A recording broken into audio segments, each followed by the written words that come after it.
Queridos, nós estávamos pregando, sobre o mergulho na história dos juízes, mas devido à ceia hoje, a gente sempre procura, uma mensagem assim mais curta, Então nós vamos dar uma pausa, tá bom? No nosso estudo, no nosso mergulho, a história dos juízes, e vamos hoje transmitir uma mensagem um pouco mais rápida, digamos assim, tá bom?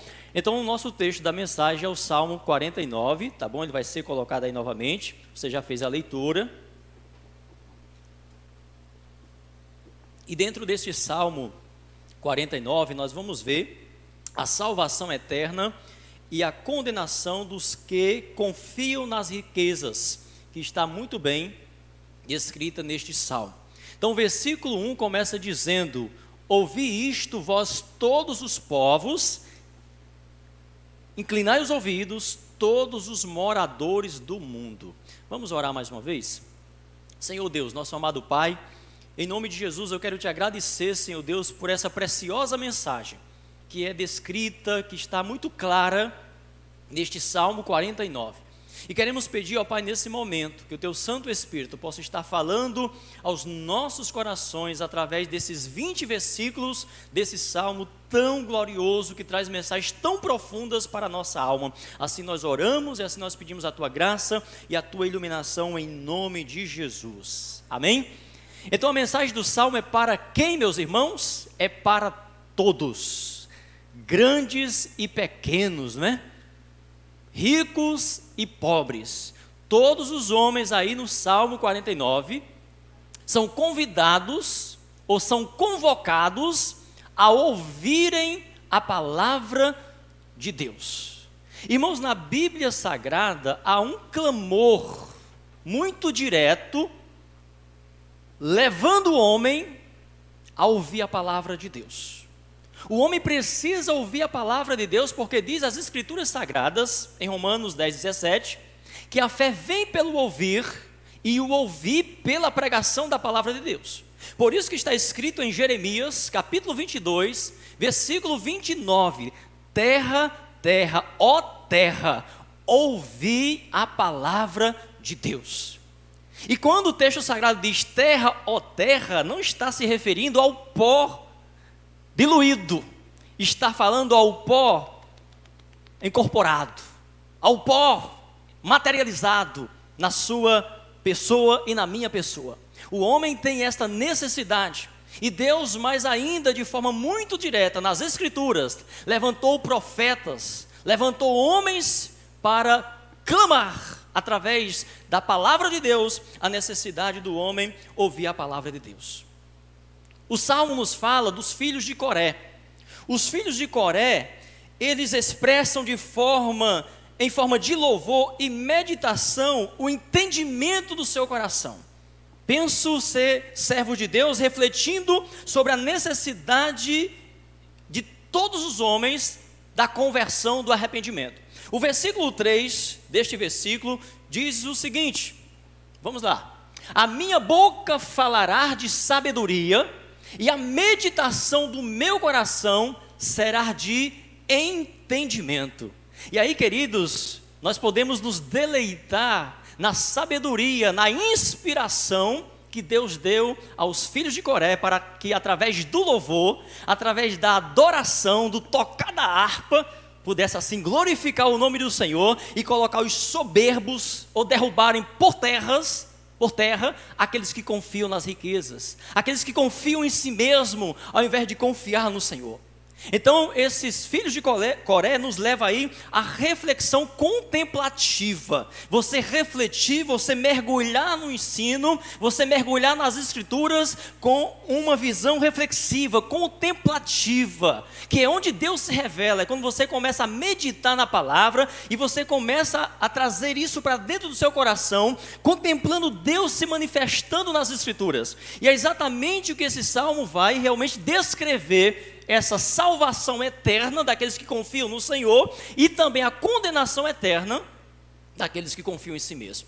E por isso que ele vai contrastar o poder das riquezas, daqueles que confiam nas riquezas e dos simples que confiam em Deus. E por isso que o texto começa dizendo que todos devem vir ouvir o que Deus tem a falar, tanto grandes como pequenos. Esse grandes e pequenos, né, o pequeno aí é a pessoa mais simples, o grande seria aquele exaltado, aquele soberbo, ou seja, ambos têm a mesma necessidade, por isso que ele coloca também ricos e pobres, ou seja, todos os homens com esta necessidade.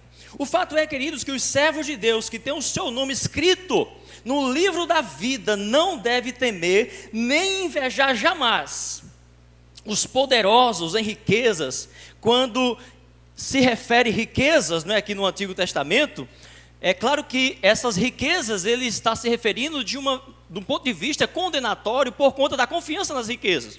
Porque quando se pensa em riquezas, em bens materiais no Antigo Testamento, as riquezas muitas vezes manifestavam manifestações de Deus, poder de Deus na vida dos servos de Deus. Então, Davi, por exemplo, era um homem muito rico, não é? Abraão também foi um homem muito rico. Então, criou-se também uma ideia ali de que aquelas riquezas eram resultado deles confiarem em Deus. E essas riquezas, elas tinham, de certa forma, algum valor, porque glorificava a Deus. Mas aqueles que adquiriam riquezas e eles não confiavam em Deus, então a Bíblia, no Antigo Testamento, vai colocar essas pessoas numa linha condenatória. Ou seja, são riquezas injustas, são riquezas ímpias, são riquezas que de fato não glorificam a Deus. Diferente do Novo Testamento, que essa ênfase não vai ser absolutamente considerada. Jesus começa o seu evangelho pregando, dizendo: bem-aventurados os pobres, né? Os simples, aqueles que não têm nada, porque a eles são anunciado o reino dos céus. Então, elas não passam de iniquidade e de injustiça. Veja aí o versículo 5 e o versículo 6. Porque temerei eu nos dias maus, quando me cercar a iniquidade dos que me armam ciladas? Aqueles que confiam na sua fazenda e se gloriam na multidão das suas riquezas. São riquezas injustas nesta vida. Estas riquezas injustas, Jesus ele trata lá numa parábola, né?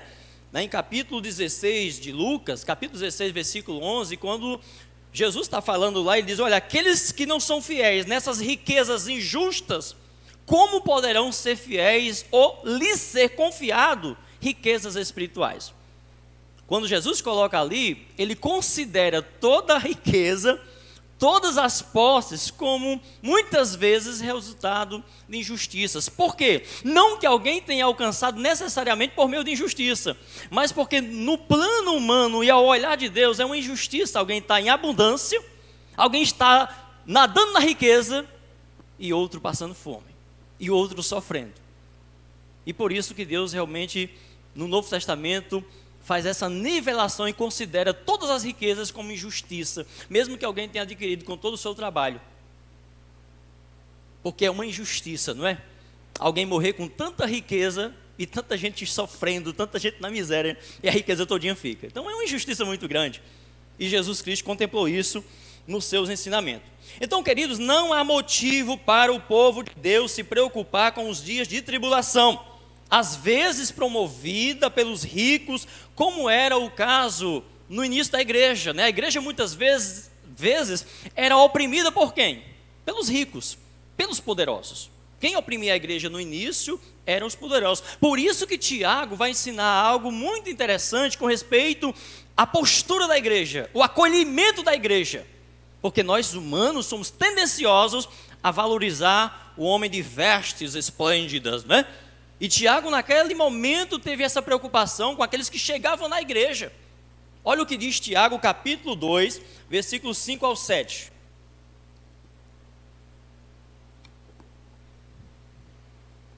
Ouvi, meus amados irmãos, porventura não escolheu Deus aos pobres deste mundo para serem ricos na fé e herdeiros do reino que prometeu aos que o amam?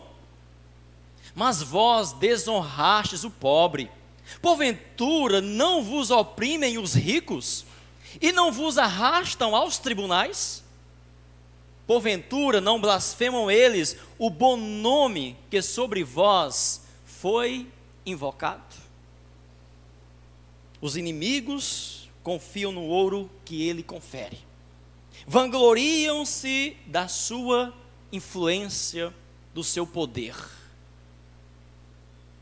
Né, irmão Ricardo? Confia em mim, você está seguro, né? Você está protegido se você estiver comigo. Mas aí, queridos, a Bíblia vai ter um mas. Um mas com letras maiúsculas. Para aqueles que confiam em si mesmo. Para aqueles que confiam na riqueza. Porque o texto sagrado aí vai dizer que com toda a riqueza que tem, não pode remir. Não pode salvar a seu irmão ou eles próprios da morte. Toda a riqueza, todo o poder, eles não podem acrescentar um segundo sequer à sua existência, quando a hora da morte chegar. Veja o que diz o versículo 7. Nenhum deles, de modo algum, pode remir a seu irmão, ou dar a Deus o resgate dele. A alma humana não se compra, a alma humana não se salva, não poderá ser remida por oferendas, por recursos empregados com objetivos de remir a si mesmo ou remir quem quer que seja. O preço da alma humana foi nivelado por cima, para que ninguém mais, claro que não existiria, pudesse oferecer um preço maior. Ninguém mais pode oferecer. Deus nivelou por cima. Por isso que o preço, Pedro vai comparar e dizer para a igreja, o preço pelo seu resgate, o preço para você ser remido, nem se compara com as riquezas perecíveis dessa vida. Riquezas perecíveis que é tão desejada, que é tão almejada pelo homem, como o ouro, como a prata, como as pérolas preciosas. E Pedro vai colocar, dizendo que não foi com essas riquezas perecíveis, tão almejada, tão desejada, e que os homens morrem por elas, matam por elas. Vocês foram remidos, vocês foram comprados pelo precioso sangue do Cordeiro. Cordeiro imaculado, morto por você, morto por mim, antes da fundação do mundo. Ou seja, antes que o homem cogitasse a possibilidade de que com o seu ouro, com a sua prata, com os seus recursos, eles pudessem remir ou garantir um lugar de mais tranquilidade, já que é certo que o humano, por mais que ele imagine que ele é de uma data, que ele tem prazo indeterminado para viver aqui, ele sabe que um dia, lá no íntimo da alma, ele vai partir. Mas quantos no passado, né, principalmente lá os faraós, não imaginavam cultivar o seu corpo, preservar algumas riquezas aonde eles imaginavam que poderia em um outro mundo, lá no além, desfrutar, e toda aquela loucura imaginária da mente humana, porque lá no fundo da sua alma, por mais incrédulo, por mais ateu que seja o homem, ele sabe que ele não é simplesmente um ser que morreu e acabou. Há algo que grita dentro dele. E ele sabe que em algum momento ele, ao fechar os olhos nesse plano aqui, ele vai ter que abrir em algum outro lugar. Tantas crenças, e por isso que há tantas superstições, há tantos meios que os homens procuram para poder garantir um abrir de olhos do outro lado sem maiores surpresa.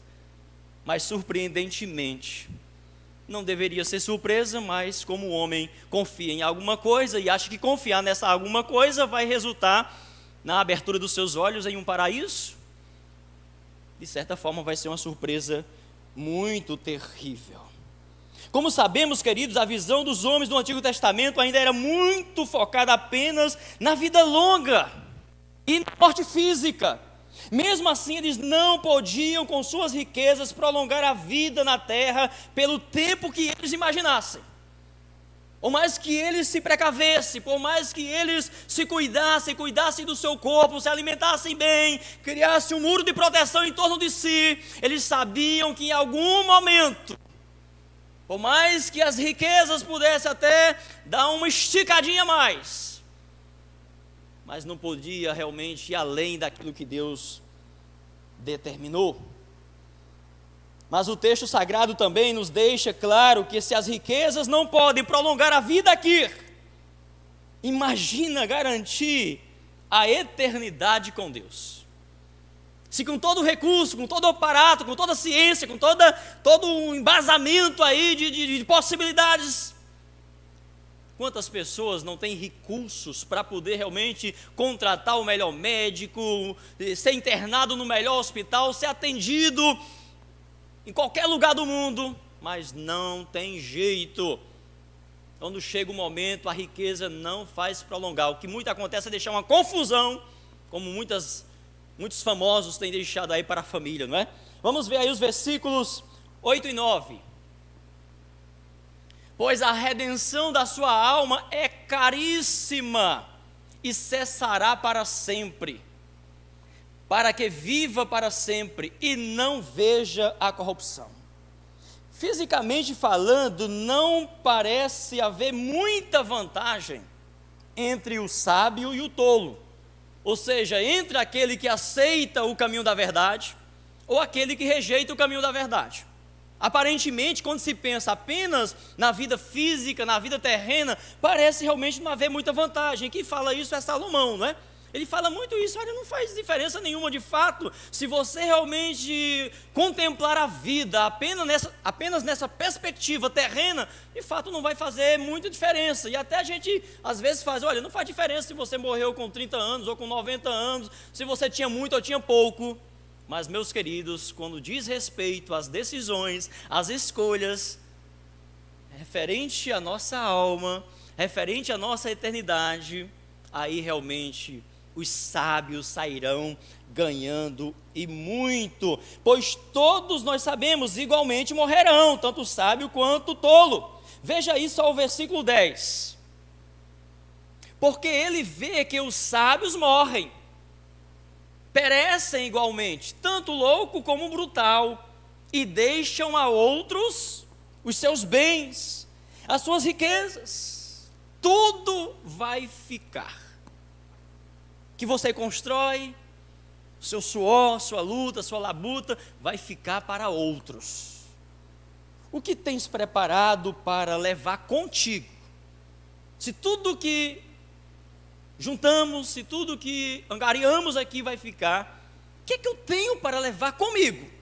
Você tem que levar algo. É mais sábio pensar no que você leva do que no que você vai receber. Você tem que levar algo daqui. E por isso que o que você tinha que levar daqui, veio se oferecer aqui. A salvação veio ser concretizada, veio ser cumprida aqui. Foi aqui na terra que o Cordeiro de Deus foi sacrificado. Na economia de Deus, a Bíblia diz que ele foi sacrificado, morto por nós, antes da fundação do mundo.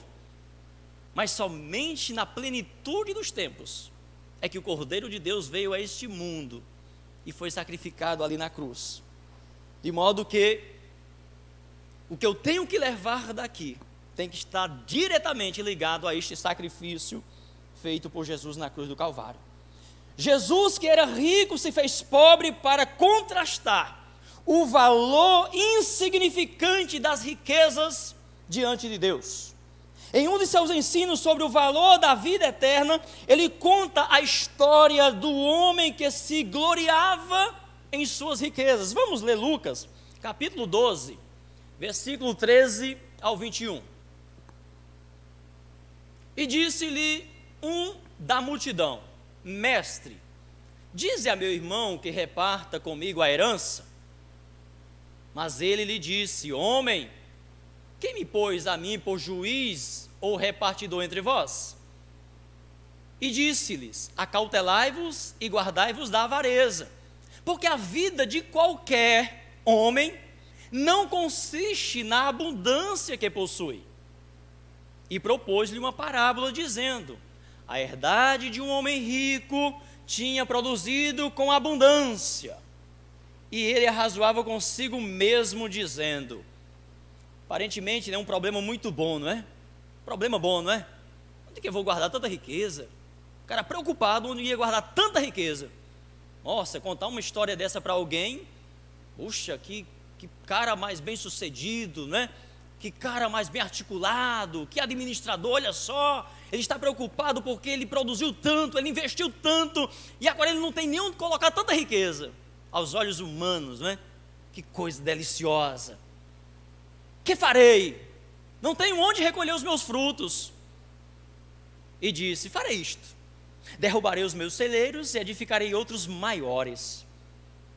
Você vê a avareza, né? O prazer na riqueza. Em nenhum momento ele pensou: puxa, eu vou continuar com os meus armazéns, já é suficiente. Eu vou fazer o seguinte: está sobrando, eu vou abençoar outros, eu vou ajudar. Mas Jesus está contando aí, mostrando exatamente o que é que está no coração do homem, meu irmão. Isso não é uma história simplesmente para um relato do passado, é uma realidade hoje.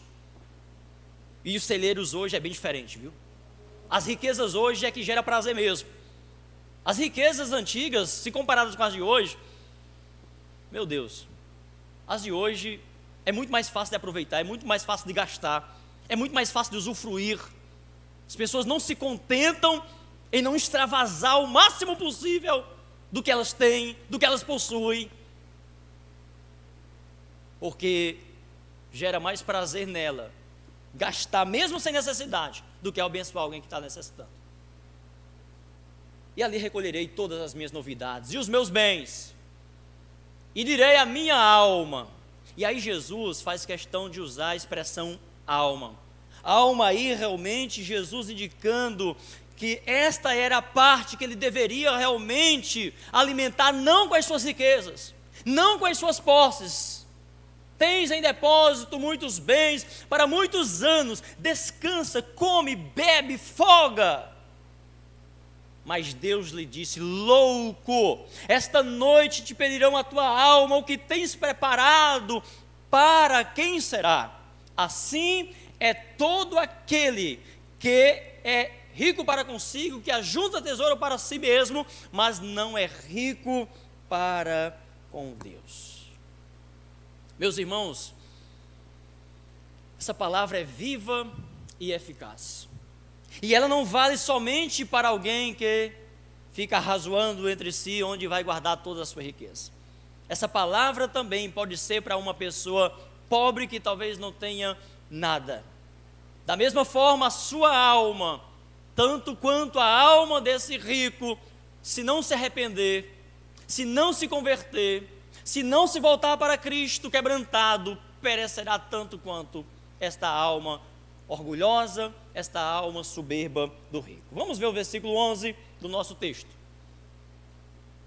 O seu pensamento interior, olha, o pensamento do homem que tem riqueza, certo?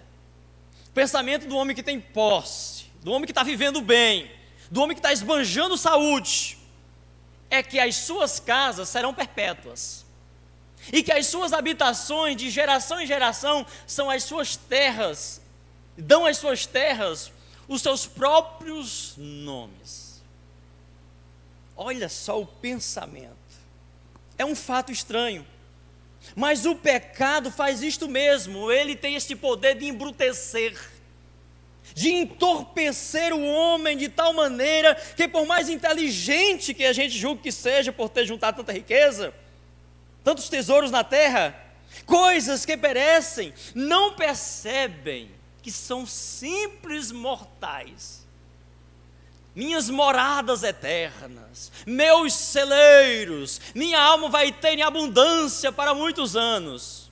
Ou eu posso ser um pobre que estou juntando aí amigo para fazer uma viagem internacional, para fazer um sonho, enfim, e aquela questão, e aquele modo de juntar com avareza, sem o devido temor a Deus, sem o devido cuidado com a vida espiritual, a vida focada somente no aqui, somente no agora, sonhando, projetando. Não é errado, já disse isso 1000 vezes. O problema é quando nós projetamos, quando nós sonhamos, sem antes ter a nossa alma preparada e inclinada a fazer a vontade de Deus. Este é o problema, meus amados irmãos. O homem é finito e limitado.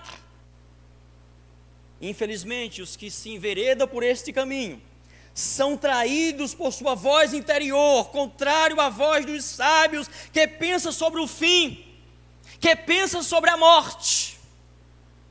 O sábio pensa sobre a morte, reflete sobre a morte, sabe que vai morrer, olha para si e diz: olha, meus dias estão contados. E os mais sábios fazem até contagem regressiva. Está na Bíblia. Ensina-me a contar os meus anos, Senhor. Me dá esse coração sábio para que eu entenda, para que eu reconheça a minha finitude aqui, para que eu reconheça a minha vida passageira aqui, para que eu possa viver de maneira que te agrade, de maneira que te glorifique verdadeiramente. Meus queridos, tudo vai passar, tudo vai ficar, tudo é passageiro. Ao contrário dos sábios, os ricos, os poderosos, não têm esse cuidado de pensar que a vida vai passar. Não com temor, quando alguém pensa, um sábio pensa na morte, mas com esperança. O sábio, o salvo, não pensa na morte com medo, com temor, com receio. Como alguns têm até superstição, não fala nisso aqui. Há uma esperança, como Paulo diz: olha, não sejais como os demais, que não têm esperança. Quando Paulo fala lá sobre a questão da ressurreição, dos que já morreram, dos que estão vivendo em tribulação, em luta, em aflição. Muitas vezes essas aflições, essas tribulações, resultado dos ricos, dos poderosos, que durante a vida da igreja e no final não será diferente, vai querer realmente oprimir o povo de Deus. E aí Paulo diz: não seja como eles, que não tem esperança, que não esperam em Deus, que não tem vida eterna. Eles têm tanto medo da morte que preferem acreditar ilusoriamente que ela não vai chegar, e carregam a superstição de nem falar, afinal, eles não têm nada que a previna. Suas riquezas não servem, são escravos desse medo interior, mas os que confiam em Cristo falam com justiça da morte e não com medo, pois não lhes estão mais sujeitos. O crente em Cristo Jesus não é mais escravo da morte, e a morte, ela tem sim um poder escravizador, porque até certo ponto o inimigo das almas humanas tem um certo domínio, mas para que o homem em Cristo Jesus pudesse ser livre, ser liberto do poder da morte, Jesus se fez um de nós. É o que está escrito na palavra de Deus. Vamos ler? Hebreus capítulo 2, versículo 14 e versículo 15. E visto como os filhos participam da carne e do sangue, também ele, Jesus, participou das mesmas coisas, para que pela morte, seu sacrifício na cruz, aniquilasse o que tinha o império da morte. Isto é, o diabo. O império da morte, aniquilasse, aí aniquilar mesmo. O diabo perdeu o poder da morte, foi aniquilado o seu poder para aqueles que estão lavados pelo sangue de Jesus. Então, crente em Cristo Jesus, não tenha medo da morte. Confie a sua alma no Senhor Jesus Cristo. Porque, como nós já falamos em outras mensagens, muitas vezes o medo é resultado do estado como nós nos encontramos diante de Deus. E aí, como conhecedores da palavra, se nós não estamos caminhando na presença desse Deus, que é fogo devorador, então somos pecadores realmente nas mãos de um Deus irado. E aí não tem jeito, vai bater o medo, vai bater o desespero. Mas quando nós confiamos no Senhor, visto que como filhos, participam o império da morte, e livrasse todos os que com medo da morte, de modo geral, irmãos, o ser humano, ele tem medo da morte. Um ou outro lá que não tem, né, uma fé confissional mesmo, eles dizem: não tenho medo não. Mas lá no íntimo, há um medo, há um pavor, principalmente quando ele desfruta de uma vida regalada, e aí quando ele pensa em perder tudo aquilo, né? Então há um certo medo, há um certo receio. Vamos lá? Terminar o versículo. com medo da morte, estavam por toda a vida sujeitos à escravidão. O homem sem Cristo, ele está sujeito a esta escravidão.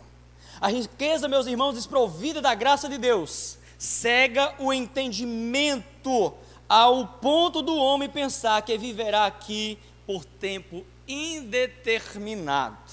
Sobre o homem, pobre homem sem Cristo, pensa que nele está um selo com a data de validade indeterminada. Pecado embrutece o homem, entorpece o homem que tem posses, que tem segurança, que tem amparato, que tem nome, que tem status, a pensar nessa possibilidade.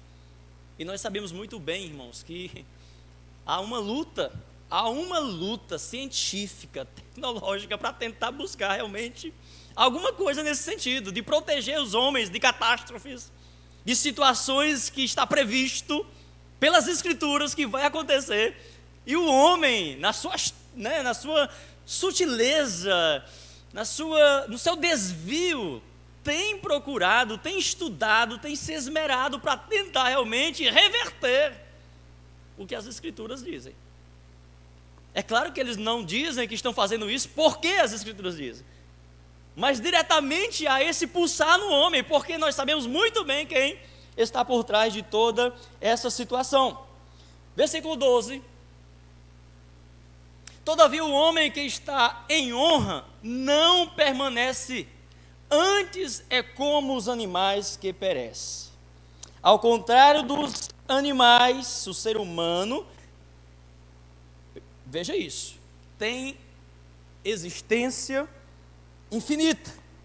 Mas neste plano, onde o homem aparentemente tem algum domínio, pelo menos enquanto pode confiar nas riquezas para se cuidarem, eles pensam que não vão perecer.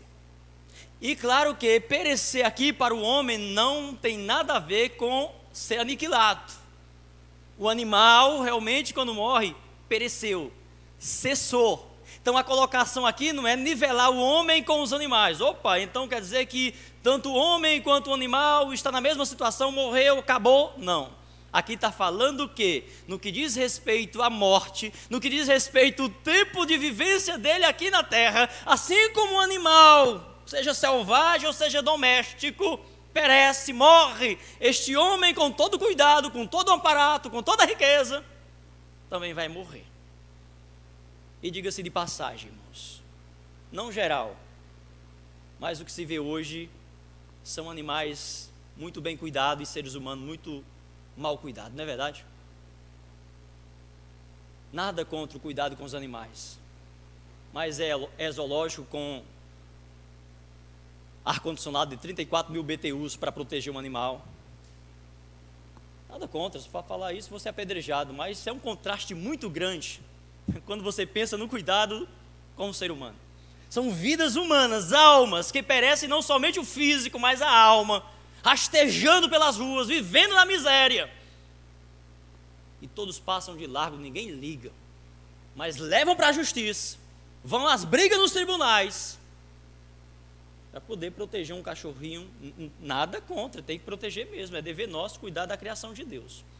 Mas quando isso, meus irmãos, parte de um modo superior, quando isso envolve políticas públicas em detrimento do cuidado da vida, é um contraste muito grande, é uma tristeza muito grande, coloca o homem num nível inferior aos animais. Há um cuidado, há uma comoção, há um quebrantamento dos ricos e poderosos com os animais, mas não há com o ser humano, não há com os pobres, não há com os necessitados. E se você pensar que muitos não pensam que com isso estão juntando tesouro, criando possibilidades de salvação, pode ter certeza que sim. Finalzinho, queridos, do versículo 11, a parte B, fala uma coisa que eu acho interessante, não é, sobre os poderosos. A parte B diz o seguinte, do versículo: suas habitações em geração dão às suas terras os seus próprios nomes, né? Aquele homem que tem grandeza, né? Fazenda de Chico Moraes, fazenda de não sei o quê. E aí vem os monumentos também, né? Aí vem as ruas que enaltecem os poderosos, né? Tem algumas ruas que é dedicada a algumas pessoas decentes, bacana. Mas, no geral, criam-se monumentos. Eles mesmo, durante a vida, eles já promovem essa questão, porque eles querem deixar os seus nomes destacados. Afinal, eu fui importante, fui poderoso. E aí, meus irmãos, vem a palavra de Deus e derruba tudo isso. Toda essa soberba, toda essa arrogância, toda essa petulância humana de querer fazer nome, né? Ter o nome na coluna social. Isso começou muito cedo, né, com Nimrod, né? Vamos fazer um nome, vamos fazer um monumento aqui que vai marcar para o resto da vida. Vamos fazer do nosso jeito, do nosso modo. E aí Deus desce e quebra ali aquela petulância de Nimrod e daquela geração soberba que queria que as coisas acontecessem do seu jeito. Versículo 13 e 14. Chega já ao 20. Este caminho deles é a sua loucura. Este caminho deles é a sua loucura. Contudo, a sua posteridade aprova as suas palavras. Cheio de bajuladores, né? De pessoas que lhe exaltam, que estão ali, que bate palma, e a sua posteridade, os presentes, as gerações que vão levantar, então vão dar continuidade àquele nome, vão exaltar, enfim, e a sua descendência vai dar continuidade àquela soberba, àquela visão de exaltação. É assim que vivem os poderosos. Mas os filhos de Coré vai dizer, morrem também, perece igual um animal. E ainda tem algo mais agravante. Como ovelhas são postos na sepultura, a morte se alimentará deles, e os retos terão domínio sobre eles na manhã, e a sua formosura se consumirá na sepultura, a habitação deles. O homem, na sua insensatez, vive como se nunca fosse morrer, ou dá conta da sua vida. Ele faz planos, ele sonha, ele junta riquezas, sempre cheios de bajuladores, como falamos, que aprovam as suas palavras, as suas decisões. Porém, queridos, destinados, ou estão destinados, inevitavelmente a deixar o corpo terreno, são como ovelhas cujo pastor implacável a morte as conduz à cova. A situação, veja o contraste no fim da vida para os ímpios, ricos e poderosos, né? A parte aí B do versículo 14, olha só o contraste. A sua formosura se consumirá na sepultura, a habitação deles. A situação, meus irmãos, se inverterá como na história do rico e do Lázaro, o mendigo, né, contado por Jesus, lá na parábola, na história de Lucas 16. Toda a majestade, toda a formosura do rico se consomem e não resta outro lá, senão a sepultura. E aí, queridos, eu fico imaginando o contraste da cova com aquela mansão de luxo, aquele carro de luxo, aquele jatinho, e agora aquela formosura toda, naquele caixão belo, naquele caixão conduzido por um belo cortejo, por aplausos, por flores, pétalas preciosas caindo do céu de helicópteros, de aviões. Mas depois de todo aquele cortejo luxuoso, depois de todas aquelas lágrimas, aquelas multidões todas comovidas, como já presenciamos tantos cortejos de poderosos no Brasil, aquele homem que vivia em mansões, que vivia esbanjando riquezas e viagens, está lá naquela sepultura. Mesmo que você não seja rico, como tantos que assim descem às sepulturas, mesmo com todas essas honras, todos nós vamos descer. Mas falo isso porque as Escrituras estão mostrando exatamente este contraste, meus irmãos. E aí, o Senhor Jesus fala em Marcos 8,37, o que daria o homem em troca da sua vida? Alguns, quando estão sofrendo, diz: eu prefiro a morte. Se a morte eliminasse realmente o sofrimento, fosse uma garantia, eu concordaria com quem diz assim. E é incrível que os crentes em Cristo Jesus que confiam, eles não têm esta expressão: eu prefiro a morte. Se eles estão realmente sofrendo numa situação, e eles entendem que está difícil, mas pela segurança que tem, eles oram a Deus e dizem: Senhor, Pai, mentira, me leva, eu estou preparado. É outra coisa, né? Mas o homem ímpio que está perdido, que está distante de Deus, em meio ao sofrimento, que é somente quando ele está sofrendo que ele deseja a morte. Enquanto ele estiver feliz, enquanto ele estiver nadando na abundância, na alegria da vida, ele quer distância da morte. Mas a vida, meus irmãos, com o vazio da alma, muitas vezes é tão desesperador, que o homem chega a pedir a morte, e alguns chegam realmente à loucura de até tirá-la, pensando que está dando um cabo, um fim no seu sofrimento. E aí onde entra o maior engano de Satanás, é achar, ou é apregoar que a morte é o fim. A morte não é o fim, a morte é o começo, tanto para os que se salvam, como para os que se perdem. O vale, como eu disse quarta-feira aqui na mensagem, o vale da sombra da morte é passageiro, é rápido. Após o vale, vem o paraíso, mas para um grupo pequeno.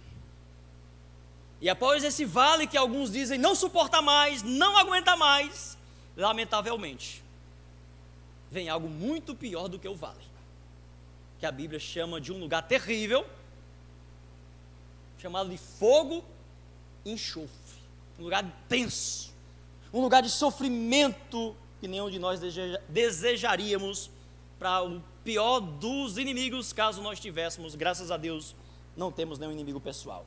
O versículo 15, queridos, ainda nos fala muito dessa diferença.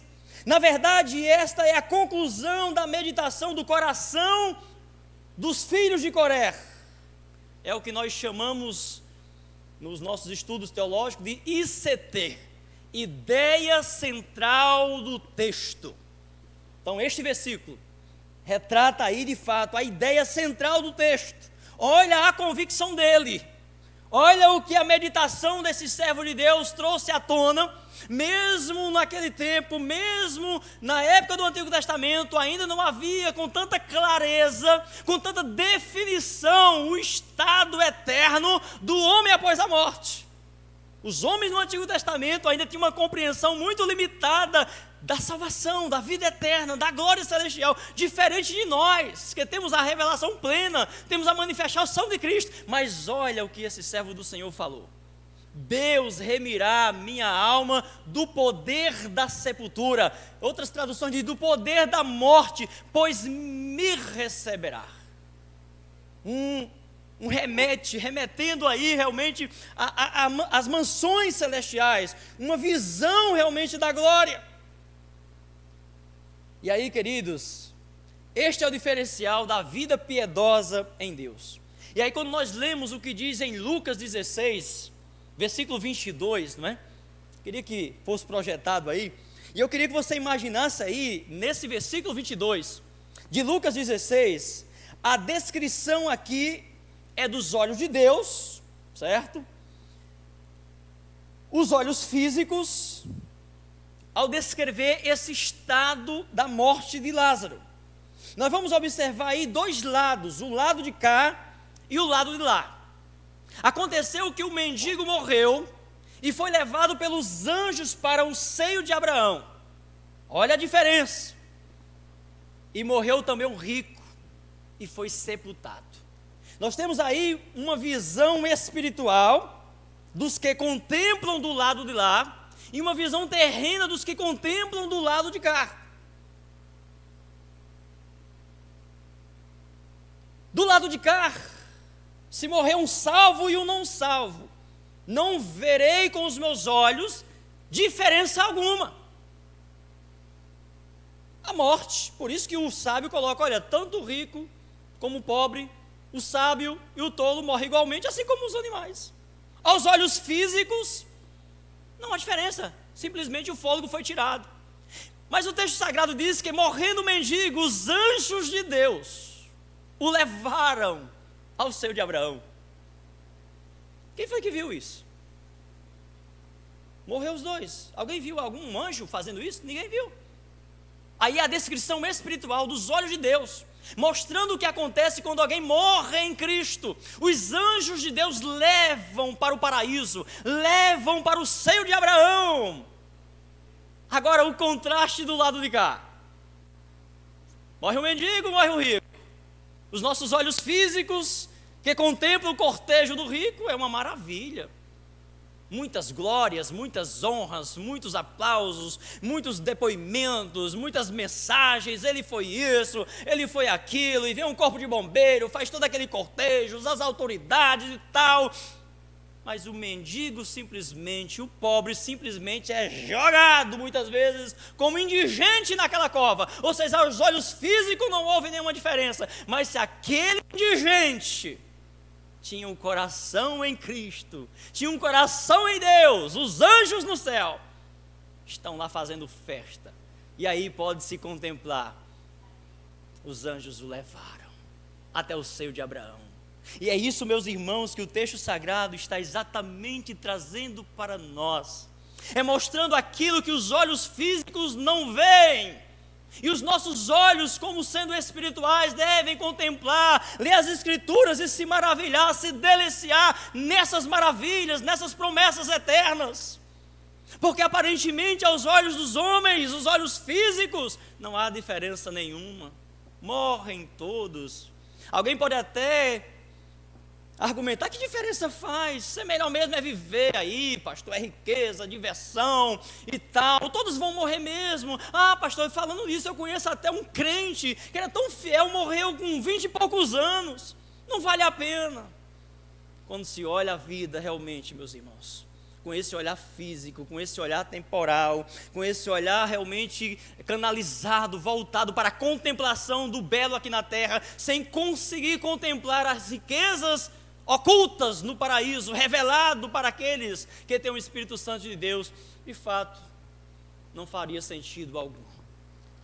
Mas aí está a grande diferença. Então este versículo 15 nos revela um verdadeiro vislumbre raro no Antigo Testamento sobre a ressurreição e a vida eterna.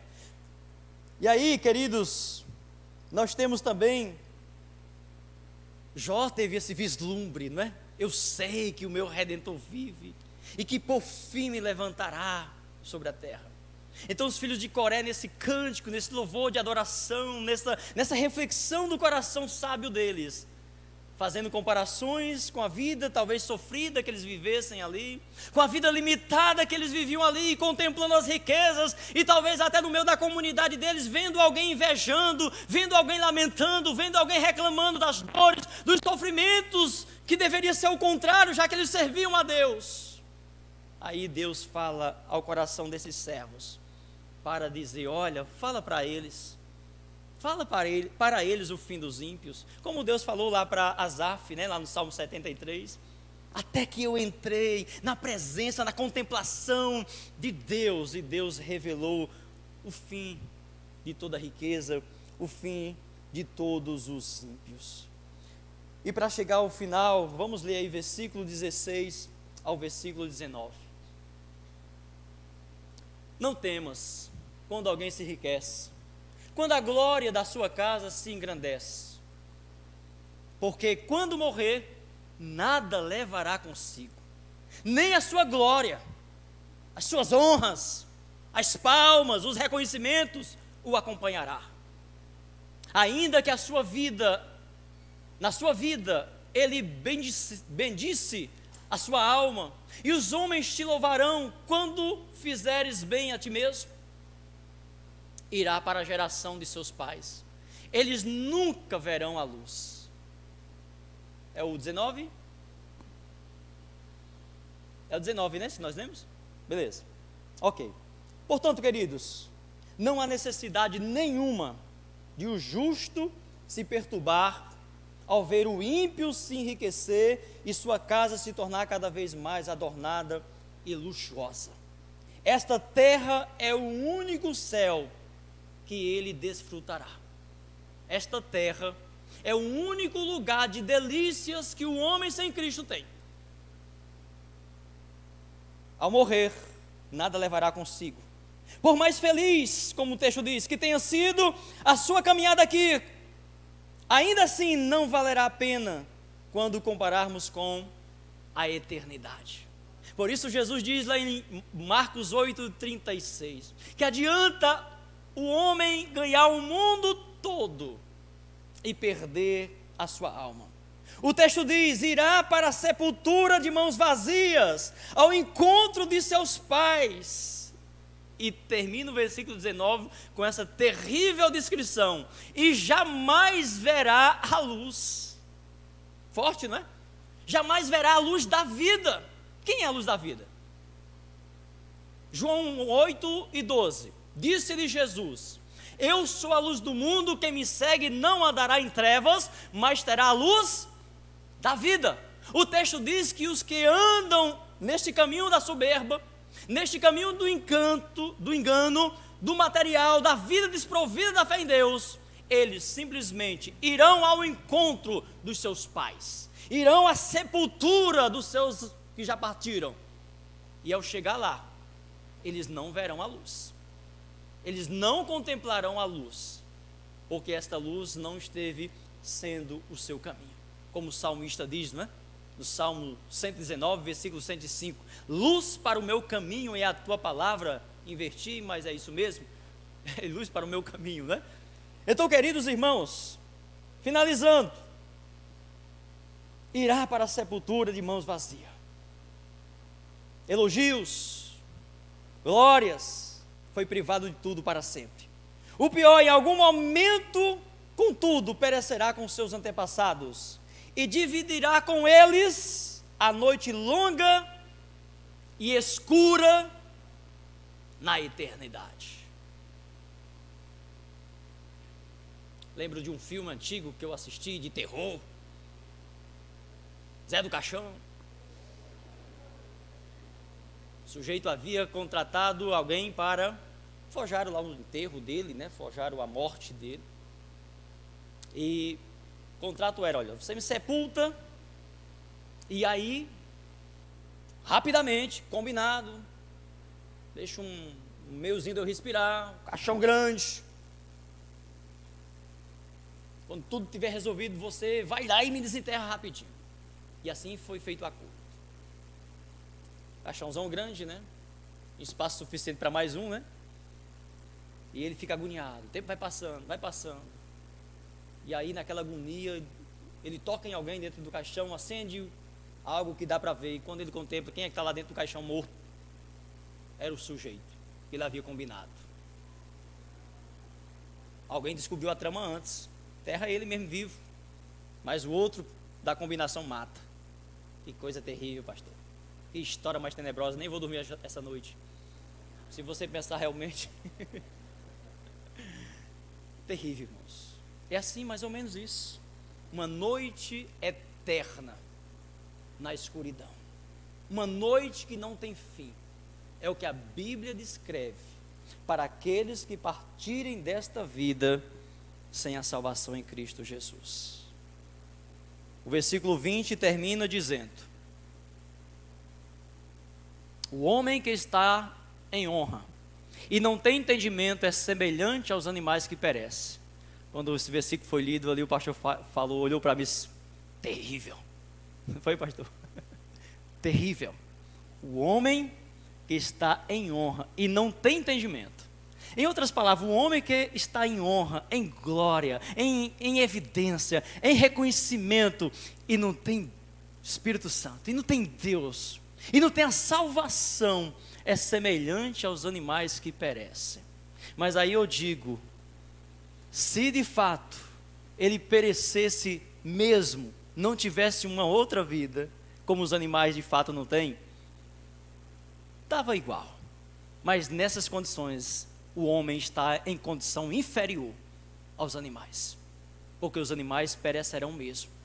Não haverá um lugar de condenação eterna para os animais, para os bichinhos. Morreu, acabou mesmo. Mas quando a Bíblia se refere ao homem, ele é eterno. E por isso que as escrituras de Gênesis e Apocalipse vai nos remeter a essa compreensão, a esse entendimento. E por isso que esses jovens filhos de Coré se alegraram quando eles levaram os seus corações a meditarem, e eles puderam desfrutar e externaram esse grito, esse brado de vitória. Eu sei que Ele me remirá, eu sei que Ele receberá minha alma do outro lado. Quando eu chegar do outro lado, eu não encontrarei uma escuridão eterna, eu encontrarei a luz da vida. Ele me receberá do outro lado. Foi esta convicção de Jó, queridos, em meio àquele sofrimento, em meio a tudo aquilo que ele passou. Eu sei que o meu Redentor vive, ou seja, vale a pena morrer, sofrer, ser flagelado por amor a Cristo, porque Ele é a nossa luz, a luz da nossa vida aqui. E quando nós partimos daqui, nós o contemplaremos, e Ele estará de braços abertos para nos receber, porque o homem é eterno. E finalizo mostrando isso no Antigo Testamento, lendo Daniel capítulo 12, versículo de número 2, para nós encerrarmos.